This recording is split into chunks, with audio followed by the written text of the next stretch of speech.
స్వామి వినాయక. ఏమైంది తల్లి అంత గట్టిగా పిలుస్తున్నావు? స్వామి మీరు ఎలాగో భూమి మీదకి వస్తున్నారు కదా, కొంచెం మా సమస్యలు కూడా తీర్చిపోండి స్వామి. అయ్యో ఇంత చిన్న వయసులో సమస్యలా? చెప్పు తల్లి, నీ సమస్య ఏంటి? ఏం లేదు స్వామి, ఎంత చదివినా గుర్తుండట్లేదు. అద్దెలువాక ఇంట్లో వాళ్ళు కొడతారు, స్కూల్కి పోతే సార్లు కొడతారు.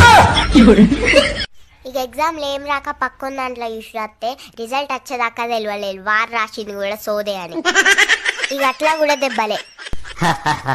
పాపం తల్లికి పెద్ద కష్టమే వచ్చి పడింది. స్వామి మన పేరు మనకు రాయతే సరిపోదా స్వామి, ఎందుకు స్వామి ఈ చదువులు?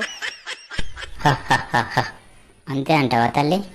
ఈ 9 రోజులు కూడా మీకు మంచిగా పూజలు చేస్తాం స్వామి. మా సమస్యలు కూడా కొంచెం క్లియర్ చేయండి స్వామి. వామ్మో పెద్ద స్కెచ్చే. అరే అన్న, ఇవన్నీ మన సమస్యలే, మంచిగా వినాయకుడికి మొక్కు. జై.